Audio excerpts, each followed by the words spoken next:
So if you have more questions than you have answers after this panel, I think it was a successful panel, and I think that that was the point, because this topic, I mean, if airports already are complex buildings, zooming out of them and trying to lay out what are the implications and interdependencies on a regional or global scale, that's even more of a pickle. So thank you all the speakers for sharing your research and your work with us.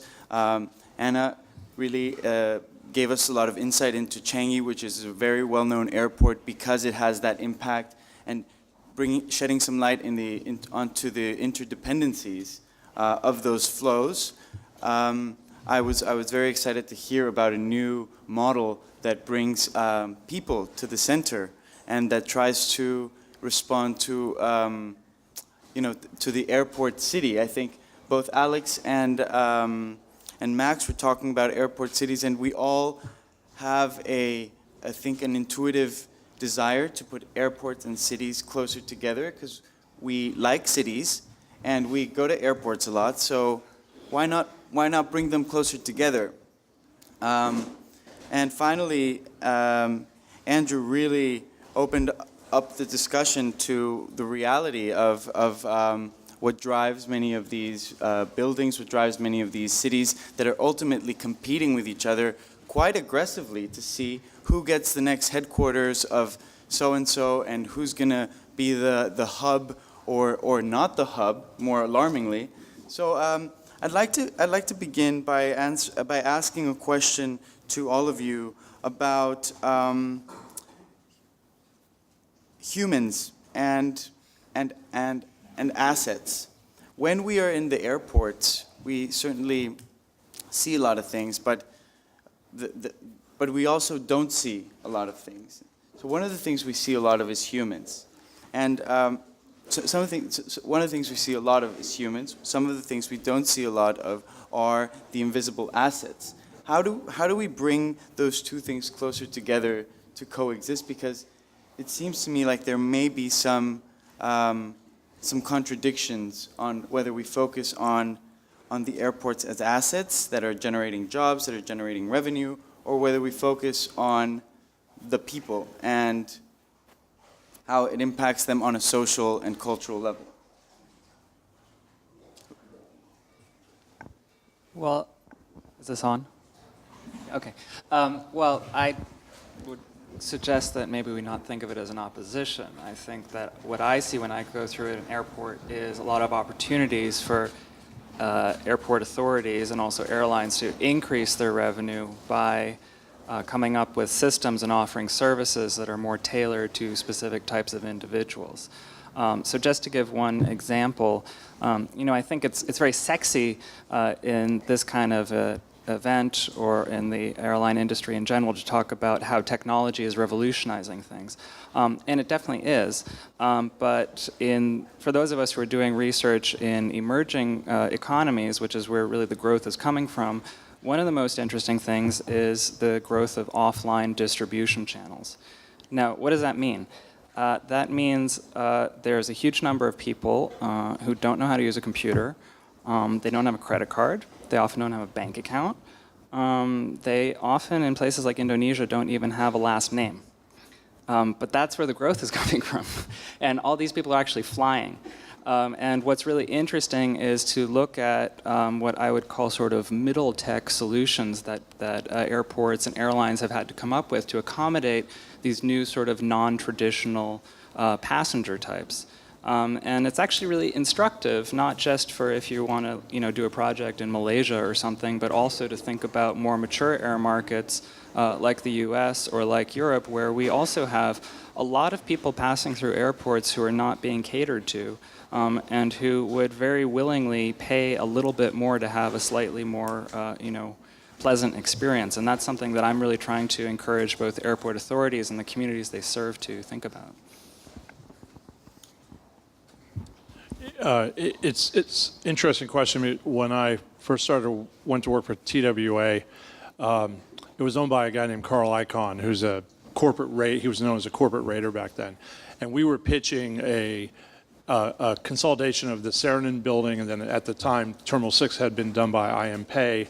And so as the corporate real estate department, we were pitching this idea to him about at that time, $300 million terminal that was going to provide all these passenger amenities and passenger experience and everything. And as the owner, literally the owner of the airline, he said, listen, when Aunt Mildred goes to Paris and takes a picture of the Eiffel Tower and has to fly back through JFK to get to Columbus, Ohio, she doesn't care about her airport experience. She just wants to make sure the picture gets developed whenever she, gets home, so she can tell her friends she stood in front of the Eiffel Tower.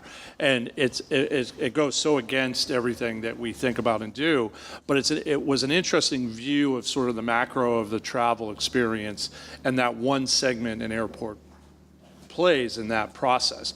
We sometimes do get so caught up in it that you're really looking at if you look at what's happening and where that efficiency is. So I think there's, you can take different views on it.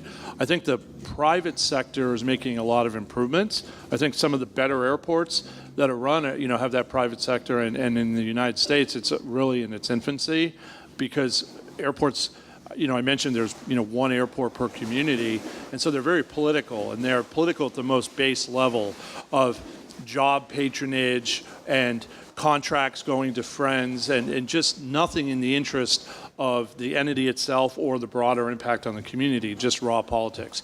And so getting that politics out of the process can actually be helpful to the process and to the experience.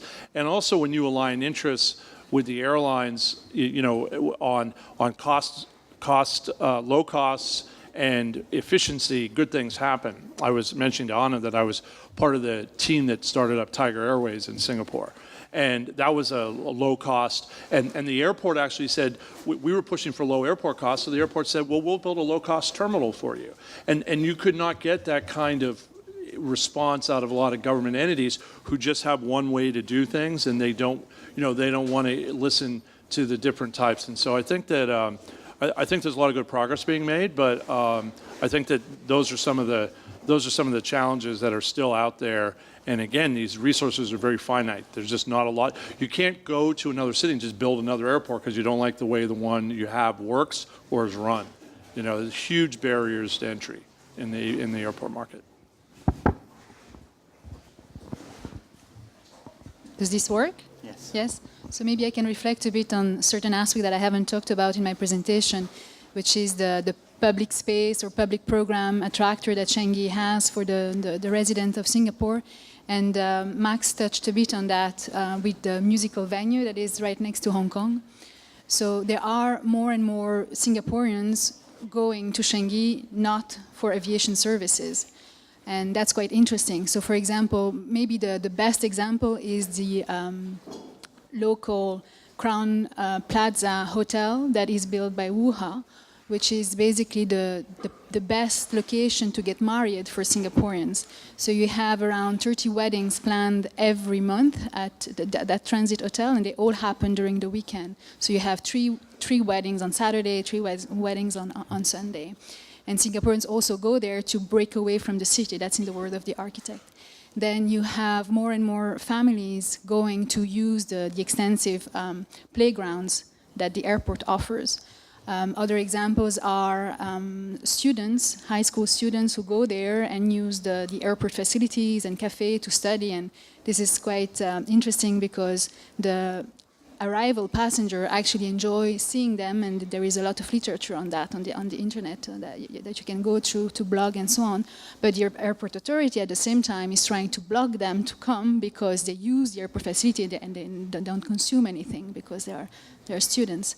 So yeah, I mean that's actually that's a great point which I wanted to bring up, because you did mention something in your presentation about when there are urban deficiencies and when airports can enter cities and compensate for those urban deficiencies, whether it's public space, whether it's the need for economic activation in one or another industry. I think Max made some great examples with food and with entertainment, things that are always in the need for innovation. Maybe I can ask Alex to jump in, because many of the things we've been discussing are quite intangible, and they're not visible. And your presentation really helped us visualize something that we're all talking about all the time, but that is hard for us to start looking at. Can you tell us a little bit about how you would maybe visualize some of the less tangible things that we've been discussing in an airport design? That's a difficult one.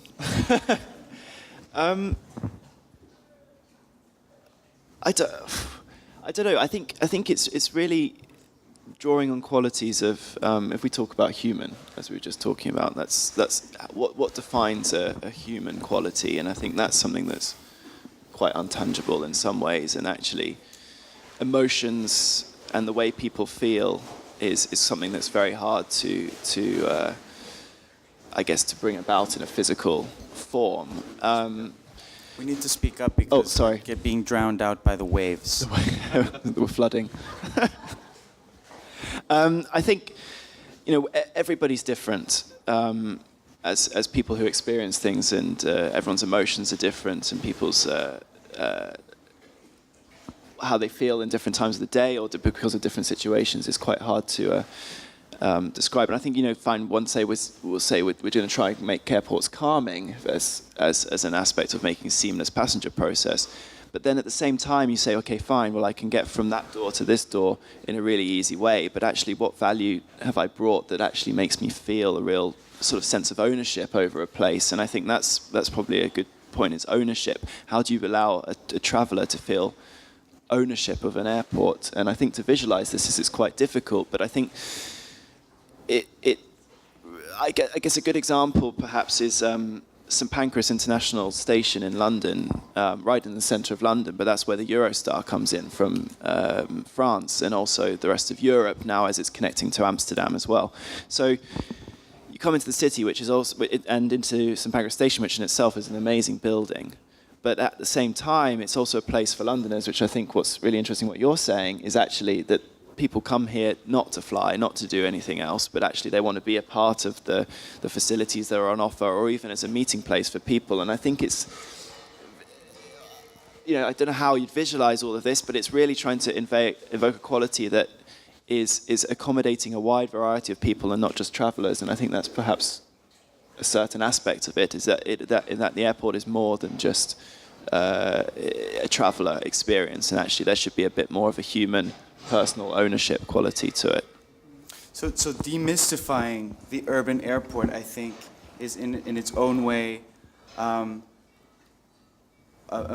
way for us to kind of break away from existing paradigms that we have about what airports are, or what airports what the limitations are, in the same way that, in fact, in Singapore, airports are, or Changi is used as public space, and all we have to do is see it to believe it. Maybe we also need to just see some bold attempts to bring aviation closer to cities so that we can get a little bit more comfortable. I can just pick up on that. As I mentioned, I was just in Atlanta, and one of the interesting things I learned is that at Hartsfield, a lot of cheerleading competitions take place, and also high school graduations. Wow. And it's kind of interesting, because if you're talking about the intangible assets or the emotional connection that you have to an airport, what more of an emotional connection can you have than seeing your child graduate from high school? And and I think that it's important to think about these things not because airports should be doing this out of the goodness of their own heart or CSR or whatever, but actually what you're getting is a very low-cost buy-in from local stakeholders. Because if they can see that you're delivering a tangible benefit to the community, they're much less likely to oppose your expansion plans. And so that's where I'm trying to think about opportunities that can benefit both the airport, the local communities, and also the passenger experience. Okay, I think on that note, I'm going to thank you for your presentations, for this great discussion, and I'll see you later tonight.